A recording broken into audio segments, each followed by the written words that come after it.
Excuse my voice, guys. It's a bit off. I've been sick for the past week. Bear with me on this. Number 1. A few years ago, I had a dog-sitting business with regular clients. One of those regular clients was a lady with a big house. There was a really long driveway leading up the house, and it was tucked far back from residential roads. It was somehow isolated while being in a dark residential neighborhood. No one could drive to the house without being noticed. No one could park on the adjacent streets. And it would be very unusual for anyone to be walking up to the house or through the yard without having already parked on the driveway.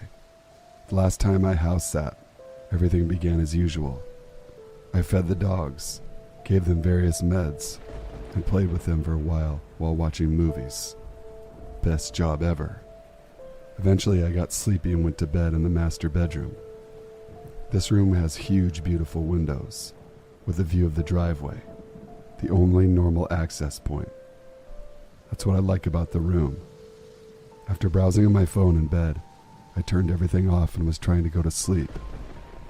As I'm laying there staring at the ceiling deep in thought, I'm snapped to total awareness. Nothing changed. No one came up the driveway. Everything was silent, and yet I suddenly started to feel very uneasy. The hair starts to stand up on the back of my neck. A voice in my head is urgently saying, "You're being watched. You're being watched. Someone is watching you." My heart rate starts to pick up. I've never experienced anything like this, and couldn't explain it in the least. I called my boyfriend immediately, grabbed my stuff, ran to my car, locked the doors, and sped out of the driveway. I glanced around the house while I was leaving and saw nothing. No one. When I got home, I checked every door to make sure it was locked, and I slept on the couch with a view of both entry points. The paranoia slowly dissipated, and I was eventually able to sleep. The next day I returned in the morning and took care of the dogs. Meds, potty, breakfast, all of that. I started walking through the house toward the back, where the master bedroom is. Again, I started feeling really strange. Not a watched feeling this time, but a high alert sense that things were off. I began to notice the candy wrappers were out that weren't out the night before. Doors were open that I specifically closed to keep the dogs corralled. Things were moved. I left again and called my boyfriend to stay with me. I couldn't be there alone. Someone was absolutely in the house the night before. I wondered if maybe someone in the family stopped by, but I am always given a heads up with lots of warning before someone comes over. It's not too uncommon for the owner's son to stop by. He has my number and also gives me a heads up. I call the owner and tell her what I noticed. She tells me she'll call around and see if anyone had dropped by. She calls me back in under an hour and assures me that no one did. It must be that old ghost, she says and giggles. What a relief that she was taking my safety concerns so serious. I tell her I'm having my boyfriend come over just to be cautious. She doesn't mind.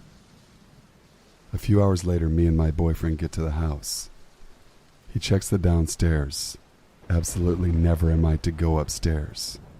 He notices that everything is fine. We're hanging out for hours, playing with the dogs and watching movies. I left my boyfriend in the living room, walk past the front door, and I go to the bathroom around 10 p.m. I'm about to walk out to the bathroom, and the dogs start barking. As I'm walking back, I see my boyfriend standing in the entryway by the living room. He's focused on the front door and tense like I've never seen him. Again, the hair stands up on the back of my neck. He quickly ducks to the side of the front door. Before I can finish asking what's going on, he tells me, "Shh, someone's out there." He approaches the door and looks out, but the person's gone. I rush over to him and explains that he was sitting on the floor in the living room when the dog started barking at the front door. My boyfriend goes over toward the door and sees a black figure peeking into the window and then walk off. When I looked out, no one was there anymore. I'm absolutely terrified, so I text the son to make sure again that it wasn't him. Short aside. A few weeks prior, He asked me to go to a wedding with him, and I gently replied, my boyfriend wouldn't think that was appropriate. So when I asked him if he had stopped by the house, he replied, my girlfriend doesn't think it's appropriate that you're texting me so late. I apologized and I told him I had a safety concern and that it was important. I told him what my boyfriend saw. He simply responded that he didn't stop by. At that point, we were done for the night. We put the dogs in their kennels, waited a little bit, and ran to my car. The next day, I very quickly took care of the dogs in the morning and left before the owner got back. I've never felt such a deep electric sense of imminent danger like I did that night.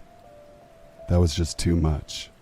When the owner asked me back a few months later, though I desperately needed the money, I politely declined. Story number 2.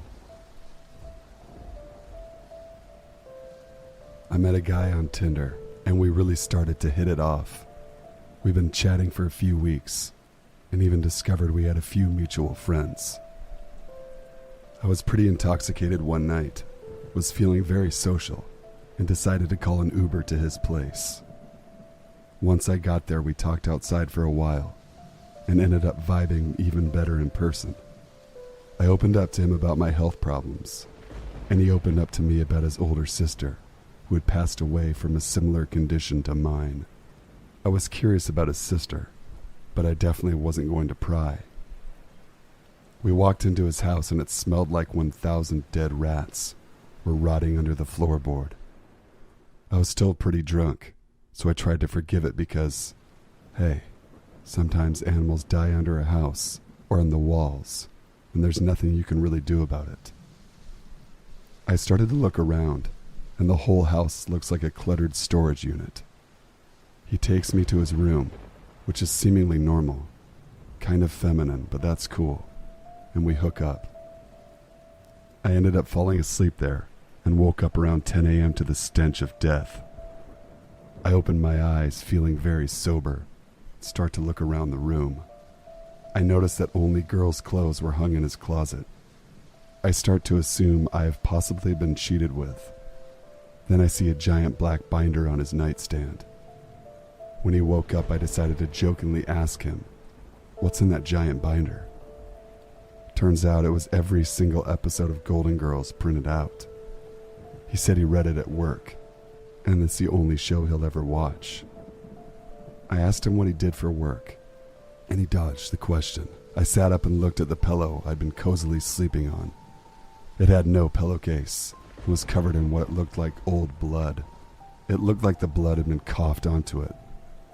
I started putting the unpleasant pieces together. I asked as sensitively as I could, "Hey, was this your sister's room?" I noticed the clothes in the very visible closet. He says, "Yeah, and this is her bed.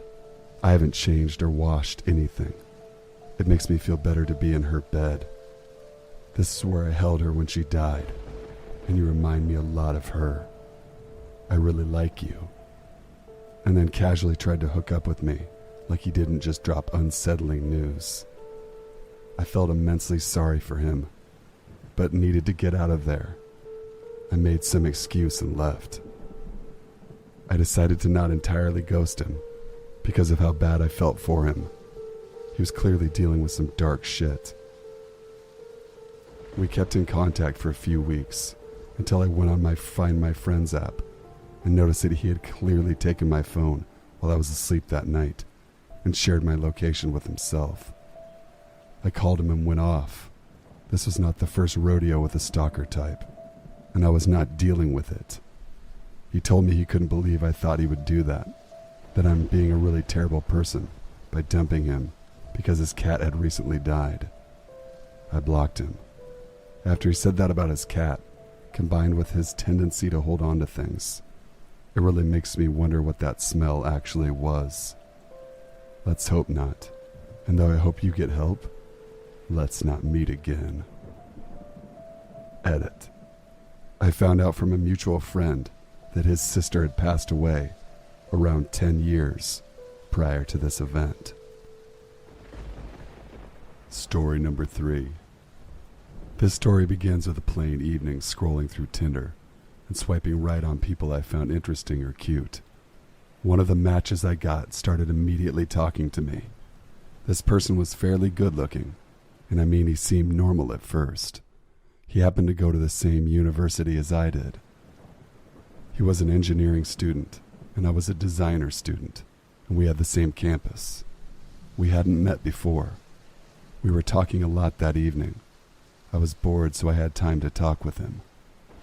I found out he also went to the same gym as I did, which was a school gym at our campus.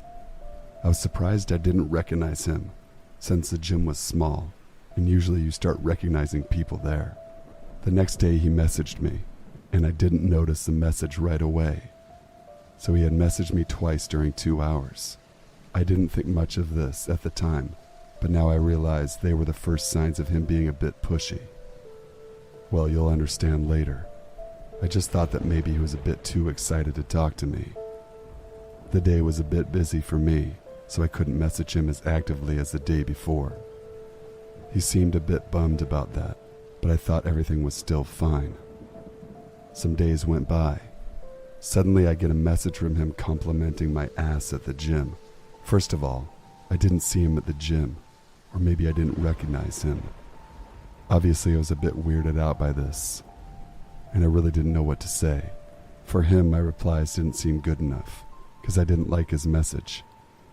He kept the weird messages going on, and started saying inappropriate stuff, like maybe tomorrow you could squat and I could watch you. In my mind, this normal guy just suddenly turned into the weirdo that I wasn't sure what the behavior was. I told him I didn't appreciate his behavior. His replies started getting more and more passive-aggressive, and he just kept saying that he wanted to meet me and was really pushy about it. I had enough and just deleted him as a match because I found him so weird. A year goes by, maybe even more than a year. I don't remember exactly, but I remember the moment when I got a random message on WhatsApp from an unknown number. It was a plain hello with some emojis.